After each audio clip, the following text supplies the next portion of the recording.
Bonjour, aujourd'hui nous allons parler des isotopes. Voici trois noyaux.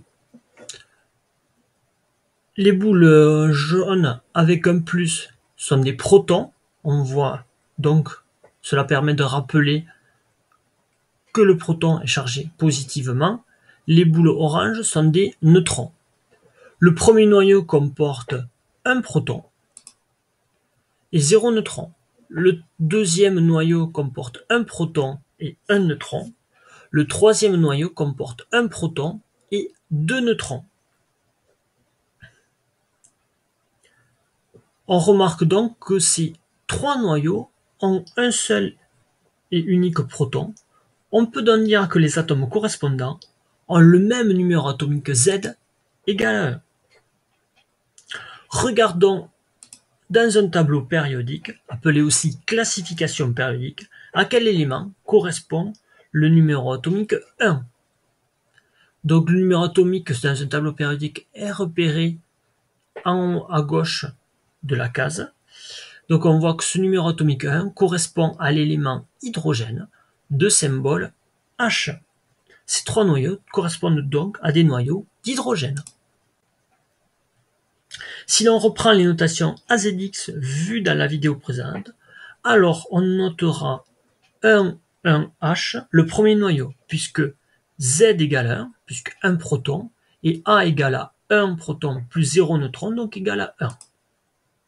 Le deuxième noyau sera noté 2, 1H, puisque on a un proton, donc Z égale 1, et on a un proton plus un neutron, donc A égale à 1 plus 1 égale à 2. Le troisième noyau sera noté 3, 1H, puisqu'il a un proton, donc Z égale 1, il a 2 neutrons et un proton, donc A égale 2 plus 1, 3 nucléons.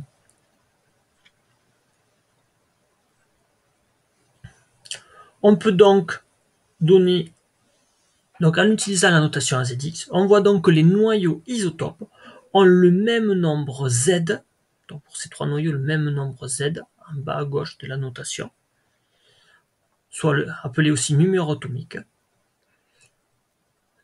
de l'élément correspondant.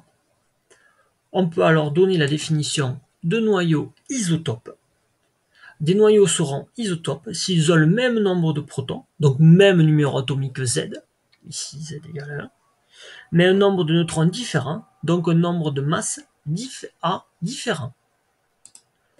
Prenons un autre exemple avec trois noyaux différents. À l'aide de la légende, on compte 4 protons et 5 neutrons pour le premier noyau. Donc 4 protons, 1, 2, 3, 4, et 1, 2, 3, 4, 5 neutrons. Pour le deuxième noyau, on comptera 4 protons et 4 neutrons. Et pour le troisième noyau, on comptera 1, 2, 3, 4 et 1, 2, 3, 4, 5 protons. La notation AZX correspondante pour le premier noyau est 9, 4, X. Pourquoi 4? Puisqu'on a 4 protons. Pourquoi 9? Puisqu'on a 4 protons plus 5 neutrons, donc ce qui fait 9 nucléons. Et on notera X éléments, puisqu'on ne connaît pas pour l'instant le symbole chimique. On verra plus tard avec la classification périodique. On fait de même avec le deuxième noyau, donc qui comporte 1, 2, 3, 4 neutrons et 1, 2, 3, 4 protons. Donc la notation AZX correspondante sera 8, 4X, puisque Z égale à 4, 4 protons, et 4 plus 4, 8, 4 protons plus 4 neutrons, donc 8 nucléons, dans 8, 4X. Le troisième noyau sera noté 9, 5X, puisqu'il a 4 protons, et il a 5 protons, et 4 neutrons, donc 9 nucléons.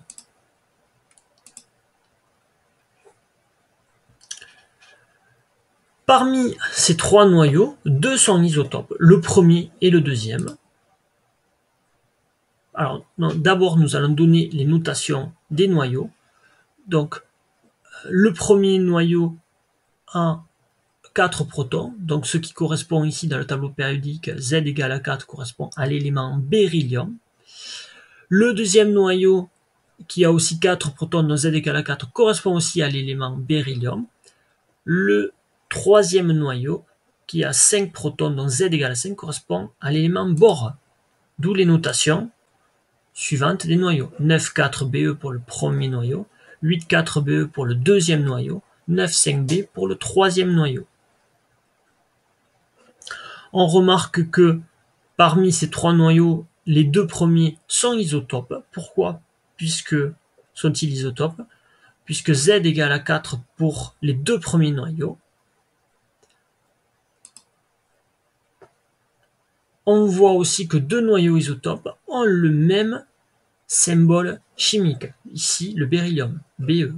En revanche, le troisième noyau n'est pas isotope du premier, même si on remarque qu'ils ont le même nombre de masses A, mais ils n'ont pas le même nombre de protons. Et on voit que le symbole chimique du premier noyau et du troisième noyau sont différents. On a un noyau de beryllium pour le premier noyau, et on a un noyau de bore pour le troisième noyau.